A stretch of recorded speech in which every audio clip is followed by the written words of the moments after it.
Hoje nós vamos do versículo 14 ao versículo 20.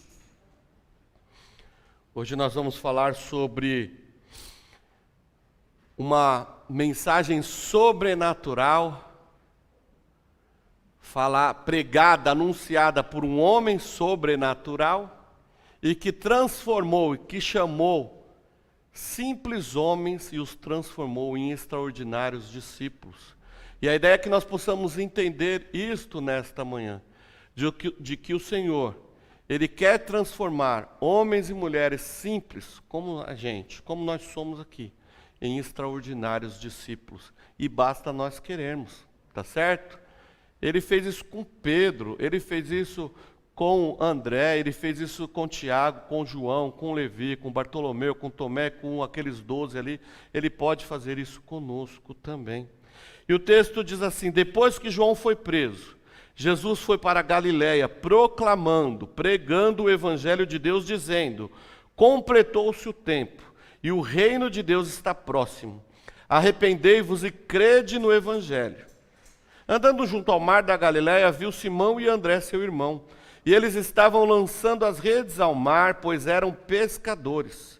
E disse-lhe Jesus: vinde a mim e eu vos tornarei pescadores de homens. Então, imediatamente eles largaram as redes e o seguiram. Passando um pouco mais adiante, Jesus viu os irmãos Tiago e João, filhos de Zebedeu, que estavam no barco consertando as redes, e logo os chamou.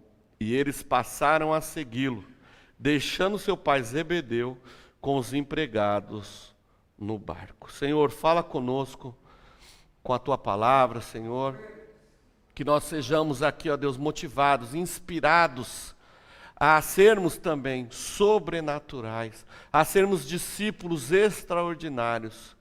Ah, Deus, capacita a Tua igreja e levanta aqui, ó Deus, homens e mulheres apaixonados por Ti para chacoalhar esta geração. Essa é a minha oração. Abre agora, Senhor, a nossa mente, abre o nosso coração, para que nós possamos receber essa palavra e entender a Tua palavra. Assim eu oro no nome de Jesus. Amém. Nas últimas mensagens minhas sobre Marcos, nós aprendemos sobre Jesus, o Filho de Deus, o princípio de tudo estava nele, a mensagem do Evangelho é as boas novas, né?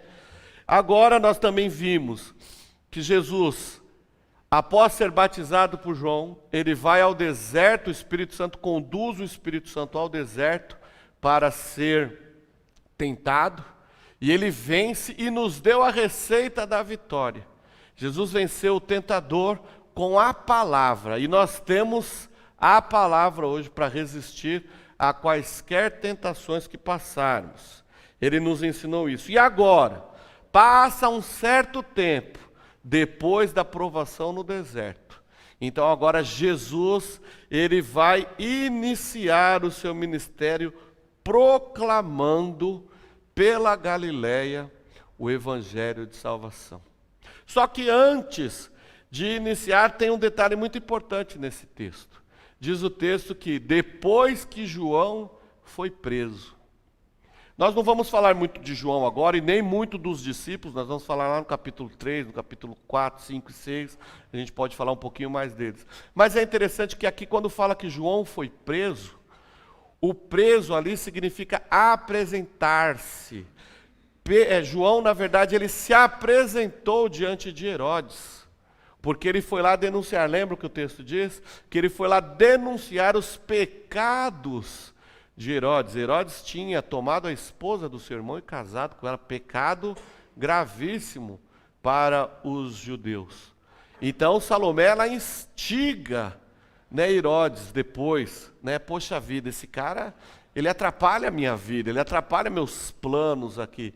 E aí nós vamos ver depois no texto bíblico que numa festa que Herodes estava dando, a filha deles lá dança e faz aquele auê todo, e ele empolgado, né, ele, olha, estou tão feliz com você que tudo que você me pedir, eu te darei. E aí ela, instigada pela esposa, ele pede então a cabeça de João Batista, e aí João Batista é morto. Mas isso nós falaremos posteriormente. Mas eu quis frisar isso para que a gente possa entender o contexto de Marcos, que Marcos então começa o seu evangelho apontando Jesus como Filho de Deus.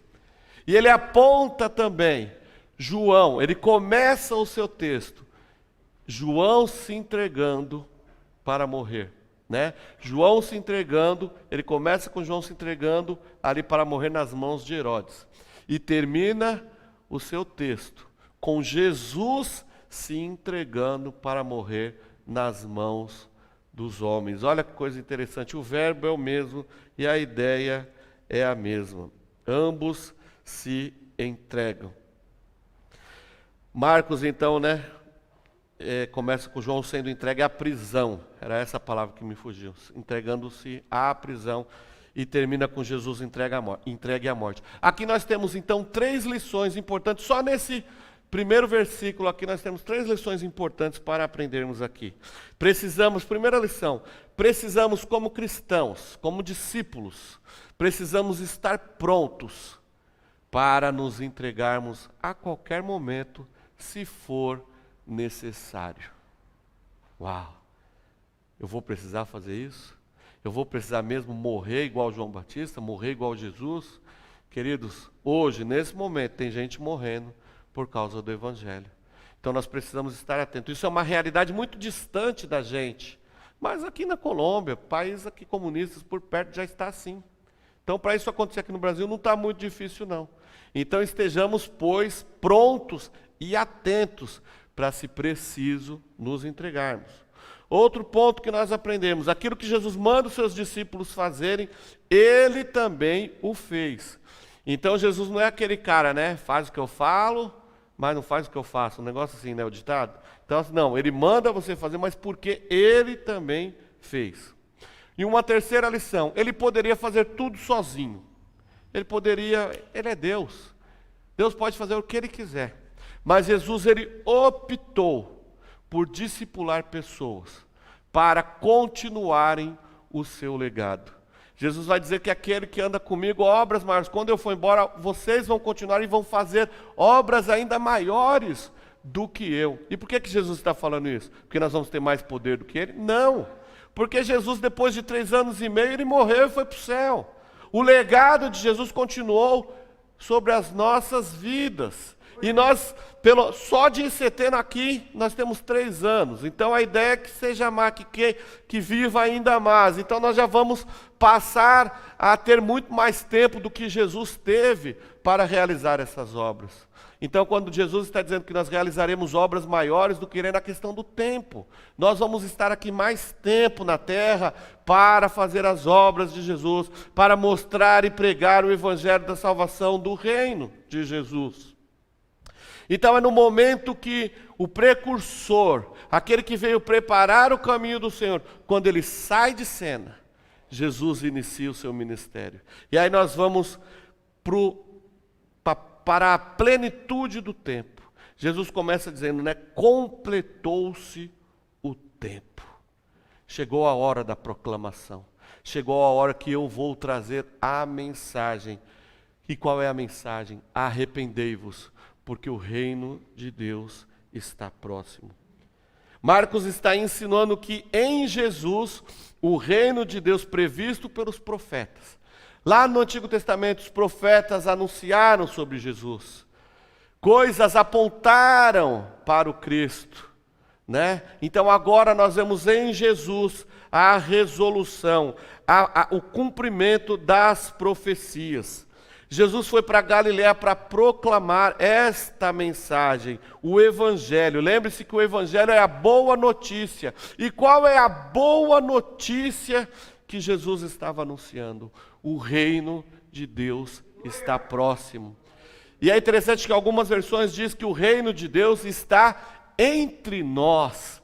Por quê? Porque quando Jesus está dizendo o reino de Deus está próximo, ele não está dizendo no quesito tempo. Olha, vai acontecer. É igual agora, nós estamos, daqui a alguns meses vai ter a Copa, né? Olha, a Copa está próxima, a Copa está chegando. Não é isso que Jesus quis dizer. Jesus não quis dizer o reino de Deus se aproxima, o reino de Deus está chegando. Não, ele está tratando aqui de espaço. Jesus está dizendo para os seus discípulos: o reino de Deus está aqui. Eu sou o reino de Deus em pessoa. James Edwards fala justamente disso no seu comentário. Beacon também fala isso. A ideia é que Jesus ali, quando ele está falando, ele está se mostrando, ele está trazendo o reino de Deus à terra. E o reino de Deus tanto está em pessoa, em Jesus Cristo, quanto também no nosso coração. Então a mensagem do Senhor Jesus é essa: arrependei-vos, porque o reino vos chegou. Agora é a hora de mudar, agora é a hora de reagir, agora é a hora de uma mudança radical, de uma transformação, porque o reino não está mais distante lá no céu, o reino não é uma expectativa, o reino não é uma historinha, o reino é real e ele já é chegado entre nós. Glória a Deus! E é interessante que o verbo aqui no grego, ele vai levar lá para o texto de Isaías e para o texto de Joel, que são textos escatológicos, são textos que estão apontando para a chegada do reino. O verbo é o mesmo que está lá em Isaías 61, o Espírito do Senhor está sobre mim, porque Ele me ungiu para pregar, para proclamar as boas novas aos oprimidos, enviou-me para restaurar o coração abatido e a proclamar o ano aceitável do Senhor. Joel 2, versículo 1, tocai a trombeta em Sião e dai o alerta no meu santo monte, tremam todos os moradores da terra. Olha a proclamação: porque o dia do Senhor está chegando, o dia do Senhor está perto. Os profetas, lá sim eles estavam falando a respeito de algo que iria acontecer. Mas Marcos está mostrando aqui que Jesus está cumprindo o que os profetas anunciaram. Os profetas tinham a expectativa, Jesus está mostrando o que aconteceu. Agora é real, Ele está entre nós. Completou-se o tempo. Gálatas 4:4, Paulo diz, que foi na plenitude do tempo que Jesus se manifestou. Queridos, não foi antes nem depois, foi na hora exata, foi no momento certo. E a palavra que tem chegado até nós também é na plenitude do tempo, não é antes nem depois. Só que o que nós precisamos fazer com a informação que nós temos, com a palavra do Senhor que nós recebemos, não é para agirmos amanhã, é para agirmos também agora. Nós estamos vivendo a plenitude dos tempos. Se vocês olharem para os históricos, você abrir o Globo.com, o UOL, aí você vai ver um monte de notícias ruins, só coisas ruins acontecendo. Por quê? Porque os dias são maus. O mundo jaz totalmente no maligno, e somos nós que precisamos fazer a diferença, levando a palavra de salvação, levando Jesus Cristo aos quatro cantos deste mundo. O legado do Senhor está sobre mim e sobre você. A mensagem de Jesus está sobre mim e sobre você. A missão que Jesus nos comissionou está sobre nós, irmãos. Nós não podemos mais perder tempo. Nós estamos perdendo muito tempo com coisas efêmeras, com coisas superficiais, enquanto pessoas estão morrendo e indo para o inferno. Nós precisamos estar atentos a isso. Agora é a hora do Filho se manifestar. Jesus diz, o reino está próximo. Portanto, então, arrependei-vos e credes no Evangelho. Olha como é fácil, olha como é simples a mensagem do Evangelho. Se arrependa e creia em Jesus Cristo como Senhor e Salvador de sua vida.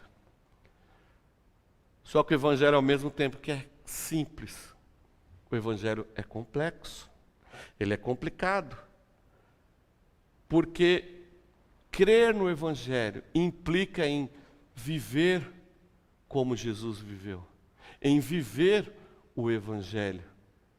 Aí agora complicou, porque aí eu vou ter que deixar o meu pecadinho de estimação de lado, eu vou ter que parar com uma série de coisas equivocadas que eu faço, eu vou ter que namorar direito, eu vou ter que ter um namoro santo, um noivado santo, um relacionamento santo, eu vou ter que ser honesto nos meus negócios, eu vou ter que amar a Deus sobre todas as coisas, mas eu gosto de amar umas outras coisas também. E tudo aquilo que toma o lugar do Senhor na nossa vida é pecado, é idolatria.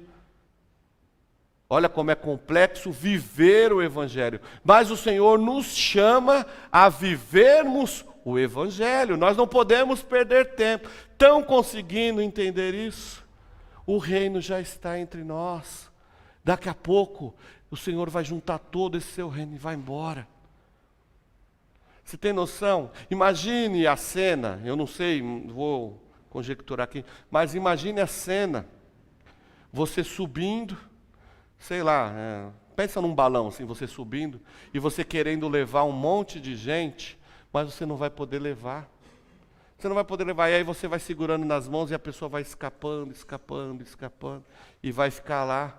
E aí alguém vai falar lá em cima, ó Renata, você está chorando aí porque ficou lá, seus amigos, seus irmãos, seus parentes, mas você teve a oportunidade lá para falar do Evangelho. E o que você fez? Ficou moscando, vendo Netflix.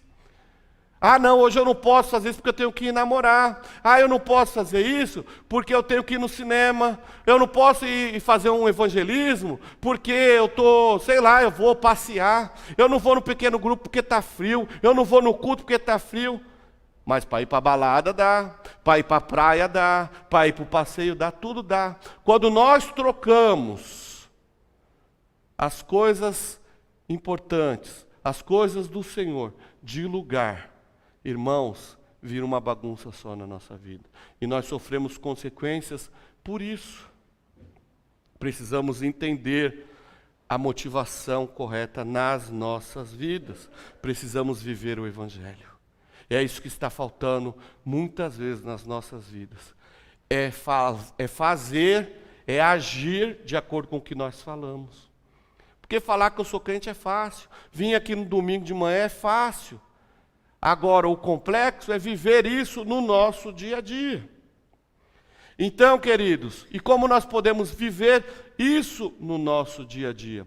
Lucas 17, 21 diz assim que o reino está dentro de nós, não somente entre nós, mas dentro de nós. Então, quando a gente vive o que prega, quando a gente vive o Evangelho, é uma coisa automática na nossa vida demonstrar Cristo. Quer ver um exemplo? Um psicólogo. Psicólogo, você está lá tomando um café com o psicólogo, não tem jeito. Ele vai te dar algum conselho, ele vai te analisar, ele vai fazer alguma coisa, não é isso? Por quê? Porque está no sangue. Está no sangue. Tem um apologeta, o pastor Nathanael Rinaldi. O pastor Paulo conta que a apologética estava tão no sangue do pastor Nathanael Rinaldi, que qualquer coisa que aquele homem falava, ele refutava. Ele mesmo se refutava. Ele estava, sei lá, lendo no princípio criou Deus os céus e a terra. Ele, isso daqui dá para refutar os testemunhos de Jeová. Isso daqui dá para refutar não sei quem. É uma coisa assim, maluca. Sabe? Então, assim, um professor, ele está conversando com você, ele sempre está te ensinando alguma coisa. Por quê? Porque isso está nele.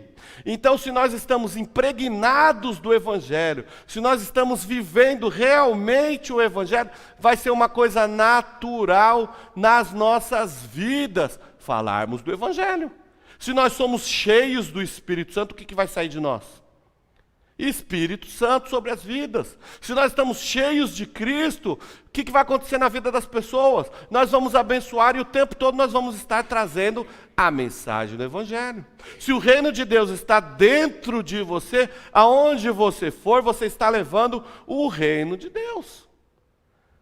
Olha que coisa fantástica esta informação, meus irmãos. Nós não precisamos nos envergonhar do Evangelho, porque o Evangelho é o poder de Deus. Então, às vezes, nós estamos lá na faculdade, tá os colegas bagunçando lá, e você está ali. Você está no meio ou então está assim, né? Todo cabisbaixo, chateado, quer entrar até no grupinho lá para poder pertencer àquilo ali. Gente, nós pertencemos ao reino. Se nós vivermos e exalarmos Cristo, vai ser algo natural da gente falarmos de Jesus Cristo.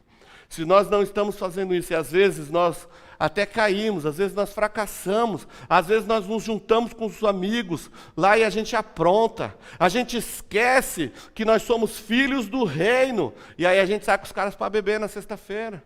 A gente sai com os caras para dar mau testemunho. Isso significa que nós estamos desviados, eu já falei isso daqui. Ou nós somos ou nós não somos. Ou o reino de Deus está entre nós e dentro de nós, ou não está. Eu não posso falar para você aqui, o Senhor está comigo, o reino está dentro de mim, e eu sair lá fora na segunda-feira e dar mau testemunho e pisar na bola. Não! A palavra de Deus diz, a mensagem de Cristo é: arrependei-vos. Aquele que se arrepende, ele entende e não volta mais. Tá certo? É o porco que volta para o chiqueiro. O Filho de Deus não. Uma vez regenerado, uma vez transformado, pode cair, mas dificilmente vai cair, porque o Espírito lhe conduz, o Espírito lhe fortalece. E não adianta brigar com Deus, não. Ah, porque o Senhor não responde às minhas orações, então também não quero mais nada com Ele. Olha, eu não consigo ver Deus esperneando lá por causa disso, não. Ah, Betânia não quer mais falar comigo. Ai, meu Deus. Ai, meu eu. O que eu faço agora? Não. Quem perde somos nós, né? Então, aquele que tem o Espírito sai naturalmente. E é interessante que nós vivemos o sobrenatural. A mensagem do Evangelho é uma mensagem, é uma proclamação sobrenatural.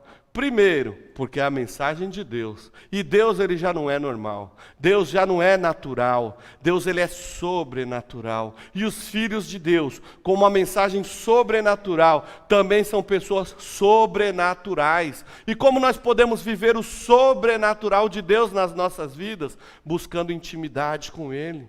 Buscando experiências com o Senhor. É natural.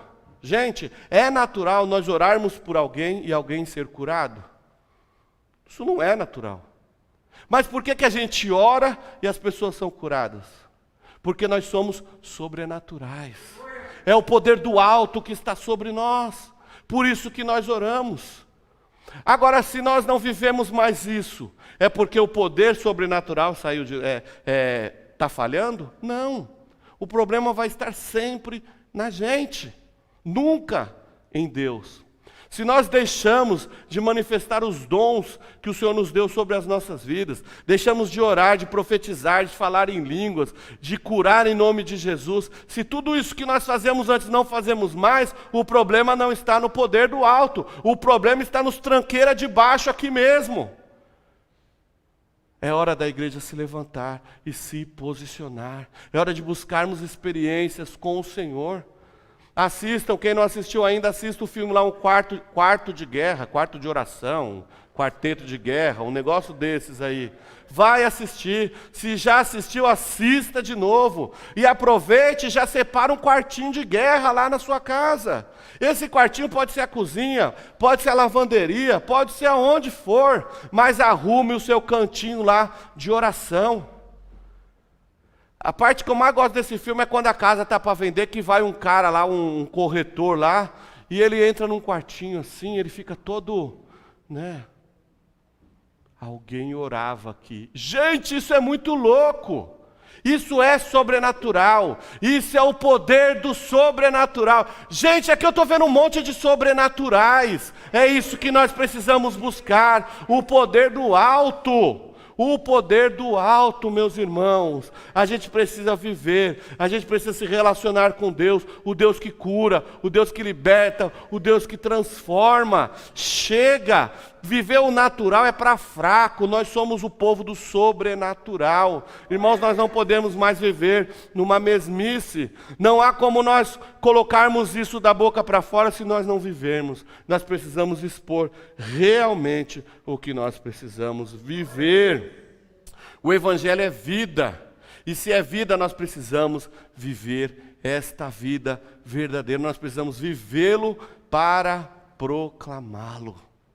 Nós precisamos viver o Evangelho para proclamá-lo. Ninguém segue conselhos de alguém que não se confia. Um pianista, por exemplo, você vê o cara lá tocando, pá, nananana, e aí você pede para ele te ensinar, por quê? Porque você está vendo o que ele está fazendo. Você fala, nossa, esse cara é fera. Agora vai o André lá, que não sabe nem onde que é o botão que liga o teclado, né? E eu falo, não, vou ensinar para vocês a tocar um dó. E aí aperto o si bemol. Gente, confiança zero. Ninguém vai querer aprender comigo. A mesma coisa somos nós. Ninguém vai querer conhecer Jesus se você não for de confiança. Se nem você vive o que prega, como que eu vou confiar na sua mensagem? Eu quero confiar na sua mensagem porque eu estou vendo esta mensagem viva na sua vida. E como diz Paulo, nós somos as cartas vivas do Senhor. As pessoas que olharem para nós vão enxergar Jesus Cristo e vão entender o Evangelho. É isso que Jesus está dizendo, irmãos. O tempo chegou, completou-se o tempo, agora é hora de nos preparar. Com isso quero dizer que você pode realmente ser e usar tudo que você tem para o reino de Deus, porque é por isso que você tem. Às vezes nós nos apegamos ao carro, à casa, às 3 casas na praia, a 4 casas no interior, a isso, a aquilo, e aí isso tudo rouba nosso tempo. Já pararam para pensar? Não sou contra viagens, não sou contra descansar, pelo contrário, eu incentivo todo mundo a descansar, eu incentivo todo mundo a viajar. Mas, a partir do momento que a sua casa de campo, que o seu aviãozinho, que o seu helicóptero, que o seu carro, ou quaisquer outra coisa, tome o lugar de Deus, isso é maldição na sua vida. Você deve usar aquilo que você tem para a glória do Senhor, para o reino dele. Se você tem um aviãozinho, use esse aviãozinho para o reino dele. Use esse aviãozinho para ir buscar a turma, por aí levar para a igreja. Né?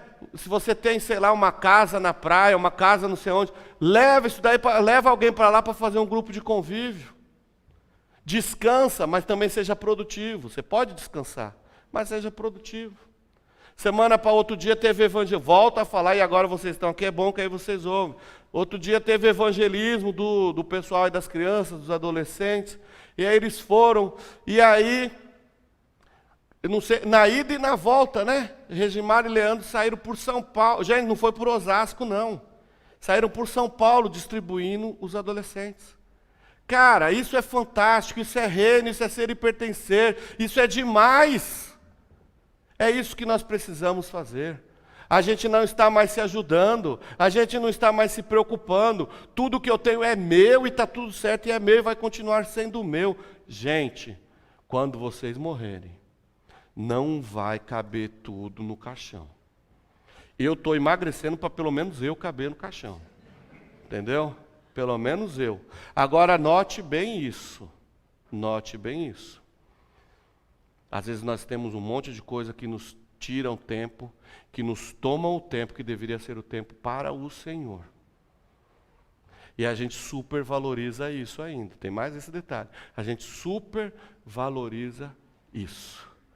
Isso poderá causar muitos impactos na nossa eternidade. Ah, eu não vou para o culto, eu não vou para a igreja, eu não vou para o evangelho, porque eu não tenho dinheiro para o Uber. Tá certo, eu não tenho dinheiro para o ônibus. Gente, eu não estou aqui. Tem hora que a situação está crítica mesmo, está apertada mesmo, a gente sabe disso. Mas às vezes você fala que não tem o dinheiro do Uber para um culto, para uma visita, para um grupo de convívio.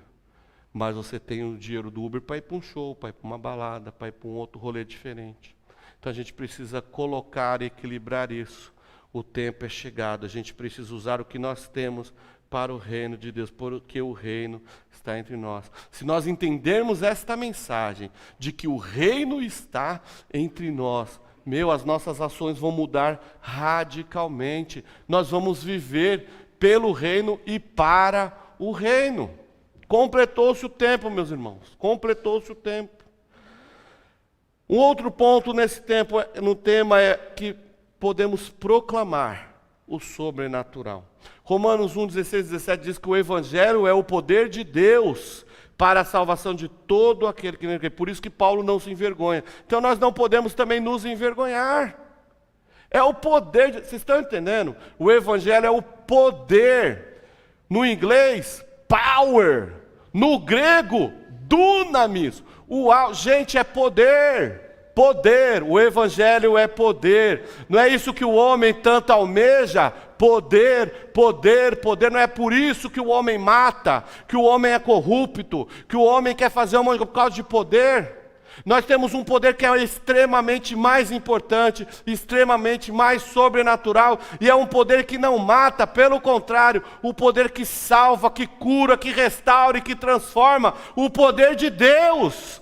Nós temos o poder de Deus, portanto nós não podemos nos envergonhar, nós não podemos ter medo, pelo contrário, o poder de Deus nos traz ousadia para anunciarmos o Evangelho onde nós estivermos, para impormos as mãos e as pessoas serem curadas, para o cego voltar a enxergar.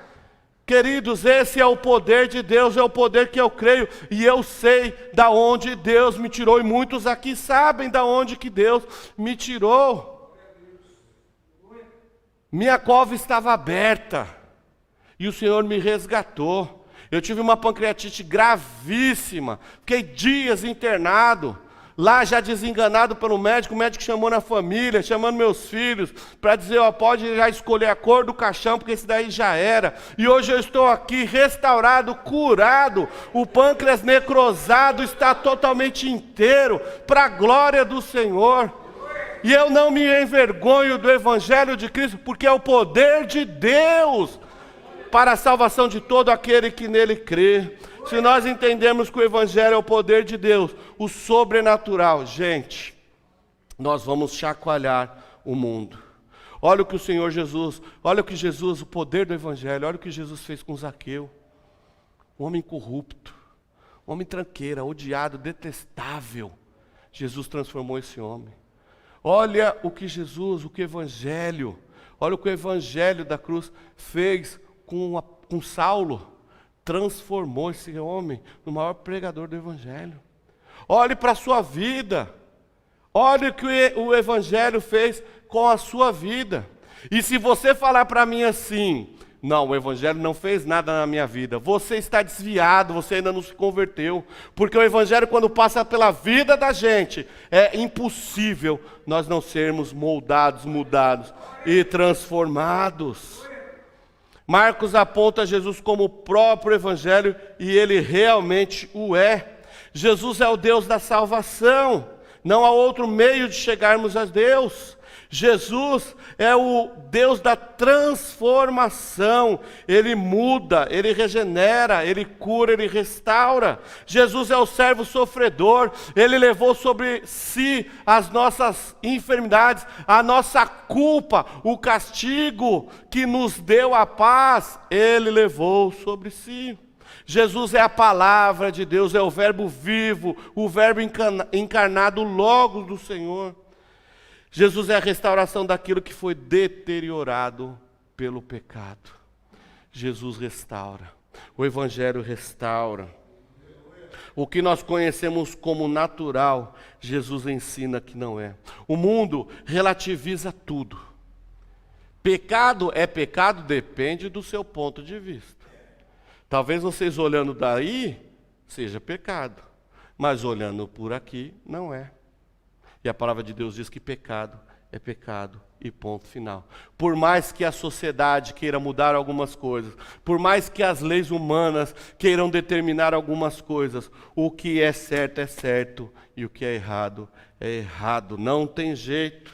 Ter uma vida diante de Deus e dos homens é viver de acordo com a sociedade. Jesus nos ensina a sermos sal e luz. Nós não somos iguais no mundo. Já vivemos como, mas agora não. Nós estamos neste mundo, mas nós não pertencemos a este mundo. Por isso nós não devemos nos conformar com as coisas desse mundo. Não devemos ceder às tentações desse mundo. Ah, mas fulano ali faz, eu tenho que fazer também. Não, você deve fazer o que o Senhor manda você fazer. Você deve influenciar, não ser influenciado. Nós somos o diferencial, nós somos os sobrenaturais. E devemos levar esta mensagem sobrenatural ao mundo. Jesus diz que na plenitude do tempo, a mensagem sobrenatural chega. E esta mensagem do Evangelho, ela exige uma mudança de pensamento. Ela exige uma transformação. Jesus diz: arrependei-vos. A condição apresentada pelo Evangelho chama por uma resposta única. E esta resposta está contida no arrepender-se. Arrependam-se, que exige uma mudança decisiva. Porque muita gente não quer se arrepender, porque se arrepender significa mudar. Eu vivia no pecado, eu tinha prazer no pecado, agora o meu prazer está no Senhor, então eu vou ter que abrir mão disso daqui. Irmãos, é difícil largar o que a carne grita porque quer. E por que isso? Porque nós não somos seres carnais, nós somos seres espirituais. E por isso que Paulo vai dizer que a nossa luta é entre a carne. Queridos, nós precisamos matar a carne sim, todos os dias, para vivermos em comunhão com o Senhor. Não tem jeito. Se o arrependimento denota daquilo de que se volta, ou seja, daquilo que eu fazia, agora a crença denota aquilo para o que voltamos. Eu deixo o que eu fazia para me voltar ao Evangelho. E aí, quando eu me volto para o Evangelho, implica em tudo aquilo que nós já dissemos, em viver na prática o Evangelho. Os verbos, uma coisa interessante, que os verbos estão no imperativo, ou seja, é uma condição constante diária de arrependimento e crença. Eu não me arrependo hoje e nunca mais eu me arrependo. Não, eu me arrependo hoje porque a minha natureza é pecaminosa. Então amanhã eu vou me arrepender de novo. Senhor, aonde foi que eu falei perdoe-me e busque uma vida de santidade, uma vida diária diante do Senhor.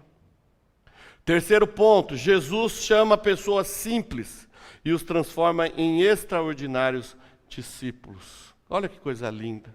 Jesus chamou pessoas normais, pessoas simples, para o acompanhar. Jesus, como eu disse aqui, podia fazer tudo sozinho, mas ele fez questão de discipular alguns homens para transformar a humanidade inteira. O discipulado de Jesus não transformou a vida daqueles 12 e daqueles que andavam ali, a multidão que os seguia, mas transformou a história da humanidade. E é interessante que a palavra discípulo quer dizer aluno, né? Aprendiz. Isso quer dizer que um aluno, ele estuda se ele quiser. Só vai para a escola quem quer, não é isso? Só vai, nós adultos só vamos para a faculdade se a gente quiser. Eu vou seguir um pastor ou outro, um amigo ou outro, se eu quiser. Mas 3 aspectos importantes determinam o chamado ao discipulado. James Edwards, no seu comentário no texto de Marcos, ele diz o seguinte, que há 3 pontos importantes no quesito discipulado.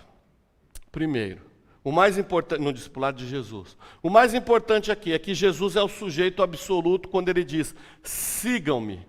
Olha a autoridade de Jesus, sigam-me. Jesus, ele era um mestre, né, um rabi diferente, porque enquanto as escolas rabínicas, os alunos que decidiam aonde eles iam estudar ou qual ensino, qual linha da Torá eles queriam aprender, então, enquanto os alunos decidiam isso, no caso de Jesus ele faz ao contrário, é ele quem chama. E aí nós vamos ver que enquanto as escolas rabínicas produziam novos rabis, novos mestres, Jesus estava produzindo discípulos. Os pescadores, de forma distinta dos aspirantes a rabis, não precisavam fazer nada para se tornarem discípulos. Não precisavam ter conhecimento profundo da Torá, nem passar por um exame de teologia. O que eles precisavam aprender e fazer só podia ser aprendido e feito enquanto seguiam a Jesus. Isso equivale a dizer que somente enquanto se segue a Jesus é que ele pode ser conhecido. Um outro ponto que James Edwards fala, o chamado ao serviço. Jesus não chama você simplesmente por chamar, mas ele te dá uma mudança, um novo significado na sua vida. Ele te chama para ser pescador de homens. O processo de se tornar discípulo de Jesus é lento e muitas vezes doloroso.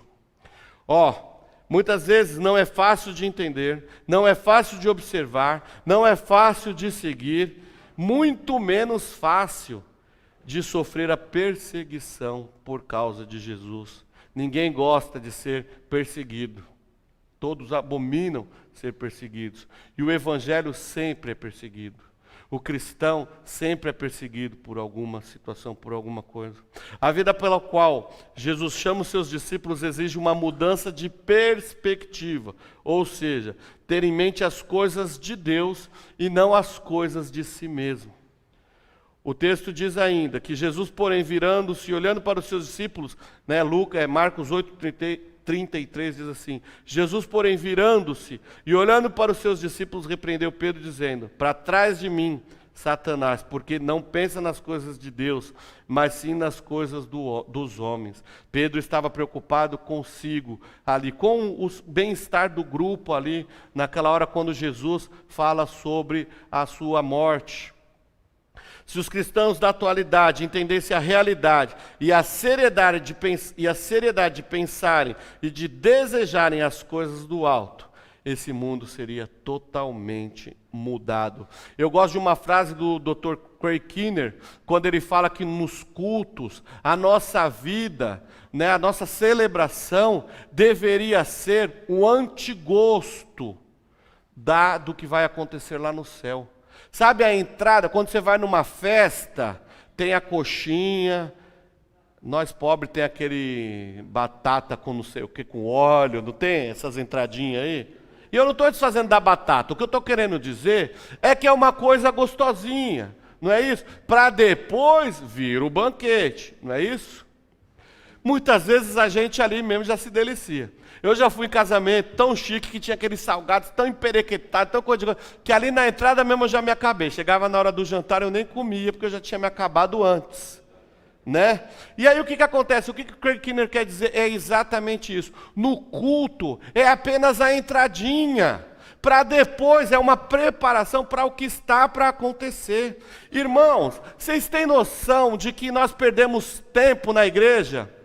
Sabe por que nós perdemos tempo na igreja? Porque Deus está neste lugar e a gente está com aquela cara de mosca morta. Ah, Deus está aqui, aleluia. Gente, Deus está aqui, aleluia. É o Espírito Santo do Senhor que está neste lugar. A gente critica as igrejas que o pessoal está pulando, está lá celebrando, tal, porque eles entenderam. Eles entenderam que o Espírito do Senhor está aqui neste lugar. O reino de Deus está neste lugar e nós precisamos celebrar. Celebre igreja, o Senhor está aqui. É isso que nós precisamos entender. A nossa mente tem que ser aberta. O reino de Deus é chegado neste lugar. A vida para o qual Jesus chama os seus discípulos é para uma mudança total de mente. A gente está preso a dogmas, a paradigmas, a religiosidade. Gente, tudo isso vai ficar, tudo isso vai virar pó. Tudo isso vai, sua vida vai virar pó. Ah, mas eu quero conquistar, eu quero conseguir, eu quero isso, eu quero... Bobinho! Vai virar tudo pó, vai ficar tudo aí. Ah, mas eu sou apaixonado por isso aqui, vai virar pó. Seja apaixonado por Jesus e use o que você tem para a glória dele, porque as suas decisões agora refletirão a sua eternidade. Então, não se apegue muito com as coisas desse mundo, não. Jesus já fala disso. Não se apegue, desapegue. Isso dá um slogan. Não se apegue, desapegue. Olha aí. Desapegue das coisas desse mundo. Se você ainda está muito apegado por aí, comece a desapegar. Já vai, sabe? Senhor, a minha mansão aqui, isso aqui é tudo tão lindo, mas Senhor é teu. Como é que vai ser? Deixa eu dormir aqui por mais alguns anos e tal, mas isso tudo é teu. Tira o foco dos seus bens e foca no bem maior, que é o Senhor. A palavra de Deus diz, Colossenses 3, versículo 2, diz assim: pensai nas coisas de cima e não nas que são da terra. Tudo isso aqui que temos na terra, o Senhor disponibilizou para nós usarmos. Uau, fantástico, maravilhoso. Mas vamos desapegar, porque tudo isso vai virar pó. Quando nós pensamos nas coisas do alto, nós queremos anunciar a todos sobre o amor e a graça salvadora de Jesus Cristo. Nós precisamos querer falar de Jesus. Crente que não precisa falar de Jesus está com defeito, precisa se recalchutar. Crente que não tem prazer em demonstrar Jesus está com defeito, está com problema. Leve Jesus aonde você for, leve Jesus para o seu relacionamento, leve Jesus para o seu trabalho, leve Jesus para a faculdade, leve Jesus aonde você estiver, porque não tem mais tempo a perder.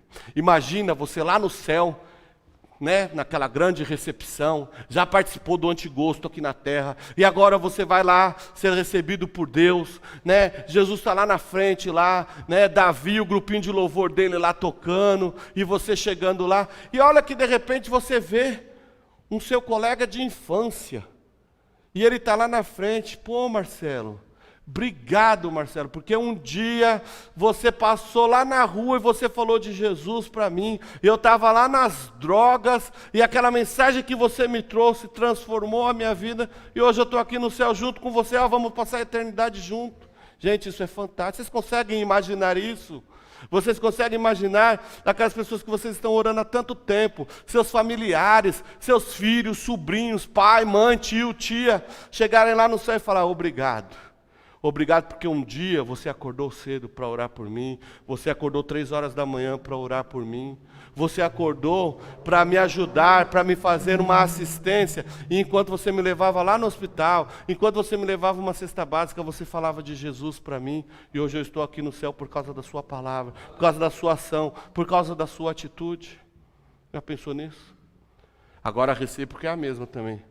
O diabo também lá no inferno, agradecendo: puxa, obrigado, porque aqueles crentes lá estão só lá dentro da igreja no domingo e não faz mais nada durante a semana. Ufa, estava precisando mesmo dessa galera para me ajudar. É isso. Muitos crentes estão nas igrejas assim, moscando. E vocês acham que Satanás está triste com isso? Está nada. É isso. Irmãos, fomos chamados para sermos pescadores de homens e fazermos a diferença aonde nós estivermos. O trabalho essencial de Jesus consiste na formação de uma comunhão. E é somente nessa comunhão que o chamado de Jesus é ouvido e obedecido. A comunidade que Jesus forma não é uma comunidade sem nome e sem face, mas uma comunidade de indivíduos cujos nomes são conhecidos: Tiago, João, André, Simão, Levi, Tainã, César, Regimara, Leandro, Alex, Elaine, Rafael, vocês. Essa é a comunidade de Jesus.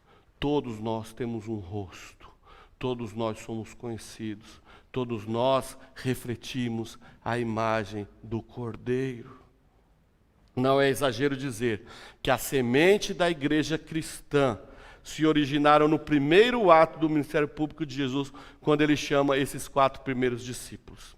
Eles tinham a opção de não ir, mas de uma forma sobrenatural, eles entenderam a mensagem do Evangelho. Eles não resistiram a Jesus.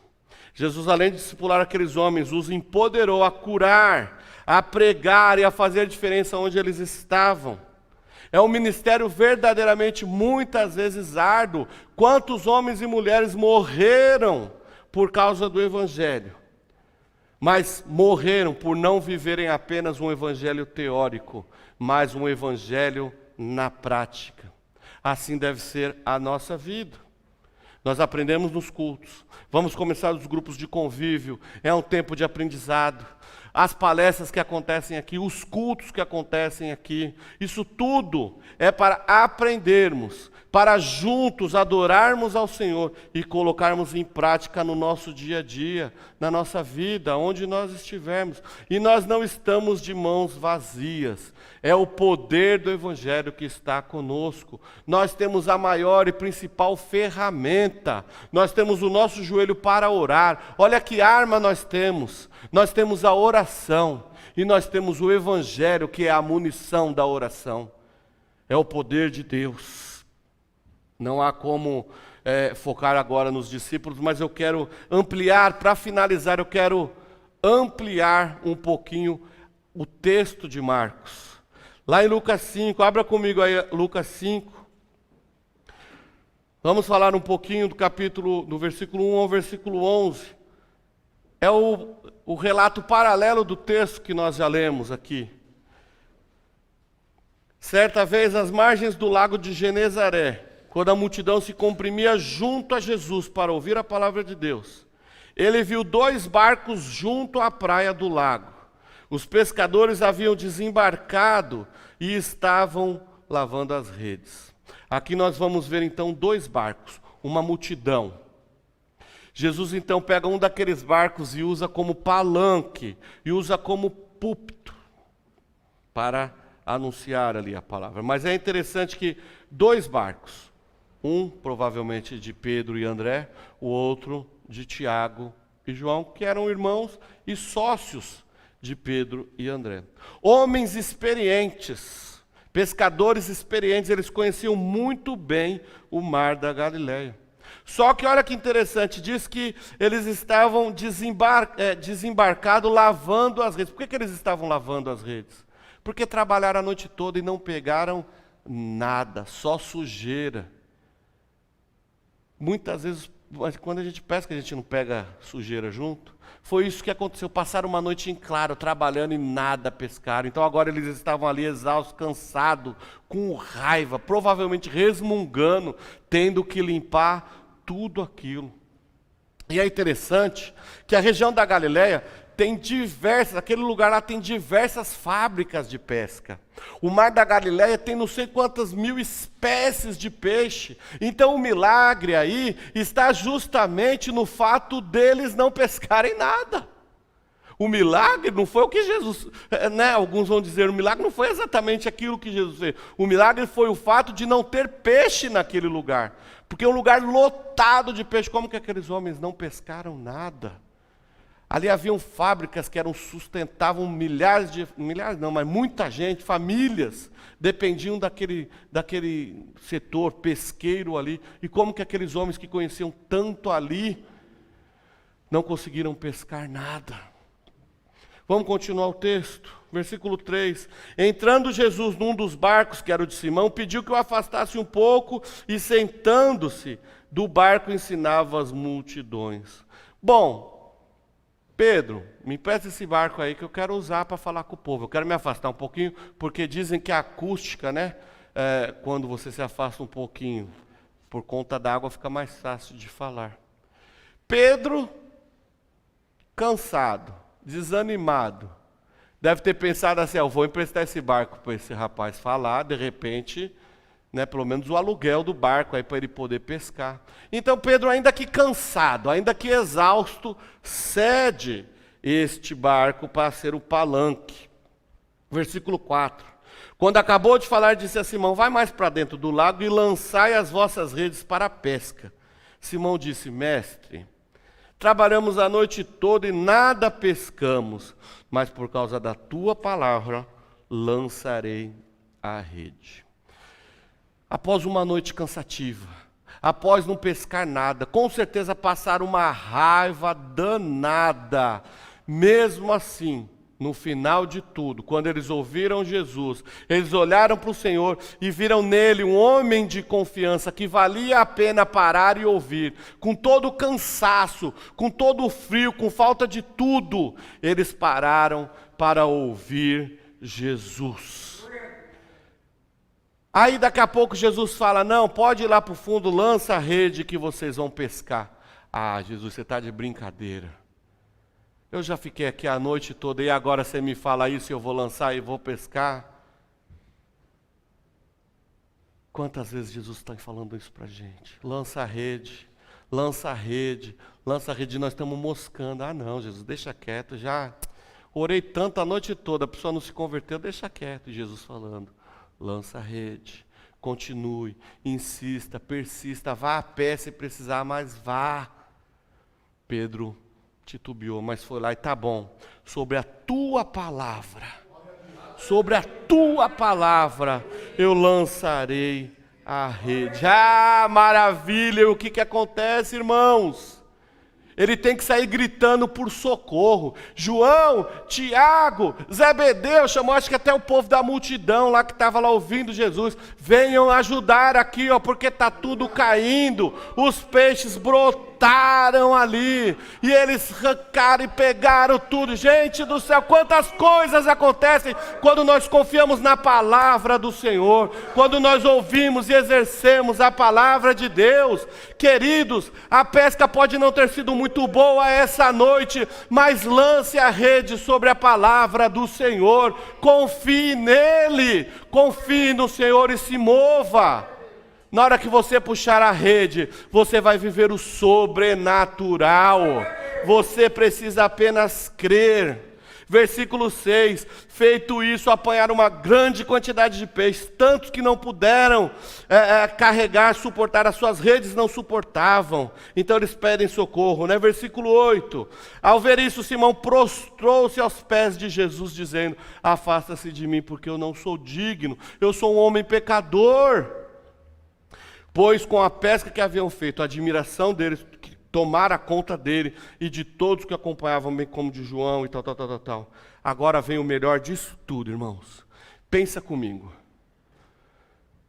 O texto diz que eles eram incultos, mas ali a discussão eram com os escribas, com os fariseus. Então, quando o texto diz que eles eram incultos e letrados, eles não eram rabis, eles não eram doutores da Torá. Mas eles não eram incultos no sentido de pobres, ignorantes, essas coisas não. Porém, não eram homens ricos, porque eles mesmos tinham que trabalhar na pesca. Eles não eram os patrões, mas não eram paupérrimos. Tudo bem? Então, com esse barco lotado de peixe, gente, pense comigo. Pense um carro forte, só de nota de 200, caindo no seu colo, Jair. Lotado, até a tampa, assim, ó. Cara, resolve seus problemas. Muito provavelmente eles tinham contas para pagar, tinham empréstimos, financiamento da casa própria, que mais? Carro para pagar, me ajuda aí, gente. Né? Os impostos, o carnê da Casas Bahia, provavelmente eles tinham tudo isso daí para pagar. Mas olha o que acontece, gente, quando eles entendem a mensagem de Jesus. Quando eles entendem quem é Jesus, eles têm Jesus do lado e um carro forte lotado do outro. Mas eles olham para Jesus e o que eles fazem? Vamos lá para o versículo 11. E depois de devolver os barcos para a terra, eles deixaram tudo e o seguiram. Uau! Gente, eu fico até emocionado de pensar num bagulho desse. Vocês estão entendendo? Não importa a riqueza, não importa um monte de bens, não importa um monte de coisa, o que eu quero é Jesus. Eles largaram tudo porque eles entenderam que o mais importante estava diante deles. Era a pessoa de Cristo, era o Evangelho personificado, era o Filho de Deus em carne, é isso que importa, eu quero é Jesus. Queridos, mais uma vez eu vou caminhar por fim aqui por causa da hora. O Senhor quer te dar uma pesca extraordinária, mas Ele espera de você arrependimento e fé. Esteja disposto, analise, faça uma autoanálise. Você está disposto a largar tudo por causa de Jesus? Pense nisso e deixe o Senhor te transformar num discípulo extraordinário. Mas lembre-se disso. Você precisa querer. Jesus investiu tempo e recursos no discipulado daqueles homens. Hoje nós, como igreja, também investimos tempo e recursos para que nós sejamos uma igreja de discípulos extraordinários de Jesus. Falando em dinheiro, aqueles homens não tinham muito, mas quando se encontraram com Jesus, ganharam muito, muito mesmo, muito. Mas eles entenderam que nem toda a riqueza desse mundo vale mais a pena do que estar com Jesus. Eu continuo depois por causa da hora, mas não se esqueçam disso. Jesus está te chamando para o sobrenatural. Pescar um pouquinho de peixe é para natural, mas pescar homens é para sobrenatural. Que o Senhor abençoe a sua vida, que o Senhor te guarde, que o Senhor te restaure e que você se permita ser transformado em um discípulo extraordinário de Jesus. Amém? Coloque-se em pé que eu quero orar com você.